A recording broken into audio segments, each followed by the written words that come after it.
Oke, sambil nunggu Bandung BJB Tanah Mata bermain di FIC Champions League tahun 2026, kita bahas tentang Timnas Voli Putri Indonesia. Karena apa? PBVSI itu sudah merilis atau sudah mengumumkan 17 pemain yang masuk ke dalam pelatnas untuk menghadapi 3 event besar tahun 2026 ini. Nah, kita bahas dari eventnya dulu lah ya. Jadi PBVSI itu kan memang akan mengirimkan Timnas Voli Putri Indonesia untuk tampil di 3 kejuaraan atau 3 turnamen internasional. Yang pertama itu adalah FIC Nation Cup tahun 2026 di Filipina pada tanggal 6 sampai 9 Juni tahun 2026. Event kedua ini adalah CV League, yang mana kita ketahui CV League itu kan biasanya ada leg pertama dan leg kedua. Untuk leg pertama itu akan diselenggarakan di Vietnam tanggal 31 Juli sampai 2 Agustus 2026. Sementara leg kedua atau putaran kedua itu digelar di Thailand tanggal 7 sampai 9 Agustus 2026. Sementara turnamen ketiga yang akan diikuti oleh Timnas Voli Putri Indonesia itu adalah FIC Continental Cup di Tianjin pada tanggal 21 sampai 30 Agustus tahun 2026 mendatang. Nah, PBVSI itu meminta para pemain untuk berkumpul di pelatnas yang ada di Sentul maksimal itu tanggal 4 Mei tahun 2026 mendatang. Ada beberapa pemain yang memang akhirnya comeback ke Timnas Voli Putri Indonesia. Biasanya mereka adalah langganan Timnas, tapi memang sempat tidak masuk Timnas. Nah, untuk tahun 2026 ini, mereka akhirnya kembali atau comeback membela Timnas Voli Putri Indonesia. Yang pertama ada Arnita Putri, yang kedua adalah Tisha Amalia. Dua-duanya setter terbaik di Indonesia. Dan di SEA Games 2025 kemarin, Arnita Putri dan Tisha Amalia itu kan tidak bergabung atau tidak masuk ke dalam skuad Timnas Voli Putri Indonesia. Selain itu juga ada Arcela Nuari yang merupakan salah satu opposite hitter terbaik di Indonesia, juga comeback ke Timnas Indonesia. Tapi di sisi lain ada juga para pemain yang akhirnya terlempar. Ini adalah pemain yang di SEA Games kemarin masuk Timnas Voli Putri Indonesia, tapi untuk tahun 2026 ini ternyata mereka itu tidak masuk ke dalam skuad Timnas Voli Putri Indonesia.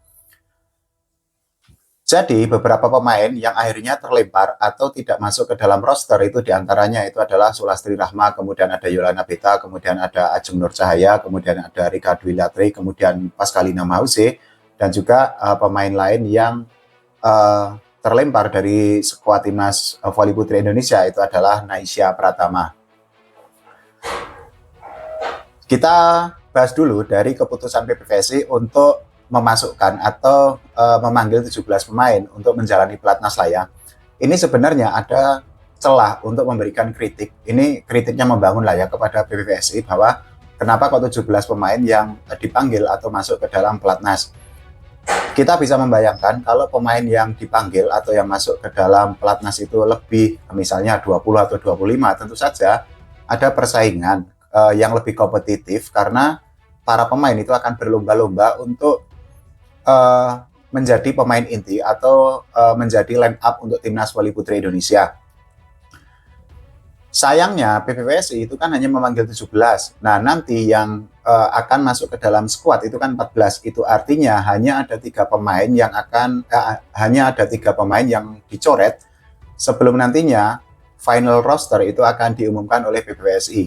Nah, dari situ kan kita bisa melihat bahwa ya nantinya tingkat kompetitif di antara para pemain itu kan tidak akan tinggi banget, tidak akan ketat banget. Beda cerita atau another case kalau misal jumlah pemain yang dipanggil oleh PBVSI itu lebih misalnya 20 ataupun 25. Tapi ya kita berhusnudzon aja, kita berprasangka baik bahwa ya mungkin memang ini berkaitan dengan dana atau berkaitan dengan hal lainnya. Tapi yang pasti ini merupakan ujian bagi PBVSI, terutama berkaitan dengan persiapan. Ya, kita sangat berharap para volley-mania sangat pengen Timnas Voli Putri Indonesia itu memiliki persiapan yang baik, tidak ujuk-ujuk atau persiapannya itu tidak mepet, karena event-event yang akan diikuti oleh Timnas Voli Putri Indonesia itu kan nggak sembarangan.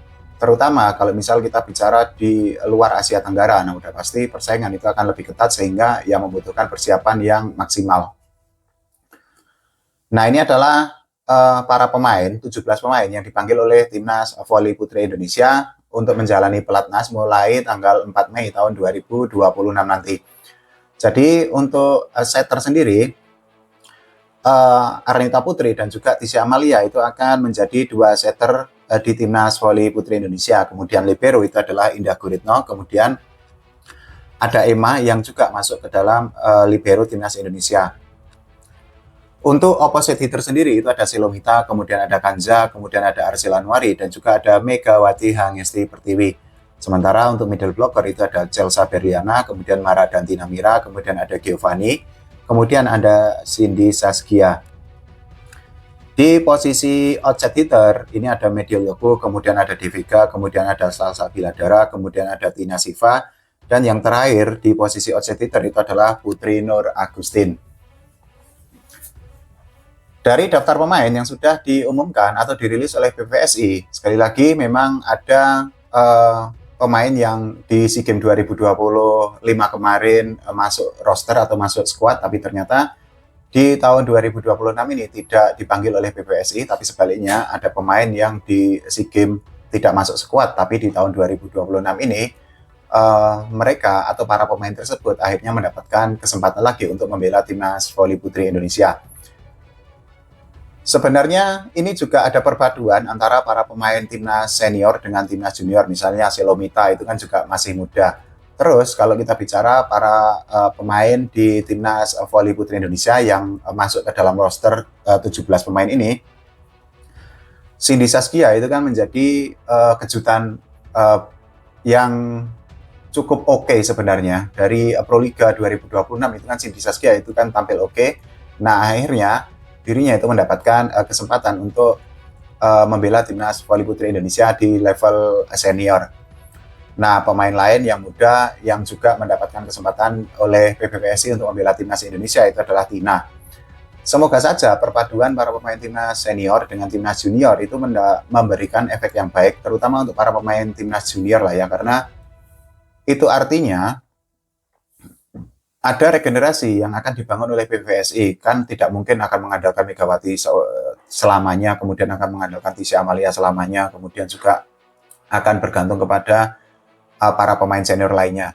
Nah, perlahan-lahan regenerasi itu kayaknya ini ya, coba dilakukan oleh PPSI sehingga nanti tidak ada shock bagi para pemain junior yang akhirnya dipanggil untuk membela timnas senior. Ya, ada pro dan kontra, ada plus minus dari pemanggilan PPSI, tapi yang pasti karena ini sudah pemanggilan dan hanya ada 3 pemain yang nanti akan dicoret, karena 14 pemain akan masuk roster, ya semoga saja pemain yang masuk roster atau masuk tim utama itu adalah pemain terbaik. Nah, sementara untuk staf kepelatihan sendiri itu pelatih kepalanya itu adalah Marco Sugiyama, kemudian untuk asisten pelatih itu ada Mas Pedro Lilipali, kemudian ada Angga Hasan Mubarok, kemudian trenernya itu ada Bobby Ade Setiawan. Untuk pelatih fisiknya itu ada Lorina Henriette, kemudian untuk analis data ada Bangun Suradesa, untuk measure itu ada Indraswari, sementara untuk fisioterapis itu ada Lintang Putri Prames. Bagi Marco Sugiyama sendiri ini sekali lagi akan menjadi kesempatan bagi dirinya untuk membuktikan kemampuannya, karena untuk di Proliga dirinya itu kan gagal membantu Medan Falcon mendapatkan tiket ke babak Final Four, dan di SEA Games 2025 kemarin itu kan juga timnas voli putri Indonesia itu kan gagal melangkah ke final SEA Games. Itu artinya ini masih ada peluang bagi Marco Sugiyama untuk membenahi kelemahan para pemain timnas Indonesia. Dengan catatan nanti benar-benar pemain yang bergabung itu pemain yang dipilih itu adalah pemain yang terbaik. Semoga saja ya, jangan ada yang cedera, amit-amit jangan ada yang cedera, karena kalau pemain cedera itu kan juga akan satu merugikan pemainnya itu sendiri, kemudian juga bagi overall atau holistiknya itu adalah ya timnas Indonesia itu juga akan rugi, karena pada prinsipnya para pemain yang dipanggil ke timnas itu adalah pemain terbaik di Indonesia. Itu artinya ya mereka itu mengalahkan ribuan para pemain voli yang ada di Indonesia. Sebenarnya kalau kita bicara tentang pemain yang tidak dipanggil itu kan sebenarnya juga ada beberapa tuh, misalnya Sheila Bernadetta itu kan juga kemarin di Gresik Petrokimia itu juga mendapatkan memiliki atau menunjukkan performa yang menurut saya cukup oke. Tapi ya ternyata PBSI dan juga Marco Sugiyama memiliki penilaian lain, sehingga ya kita mau tidak mau harus menghormati keputusan dari PBSI dan juga Marco Sugiyama.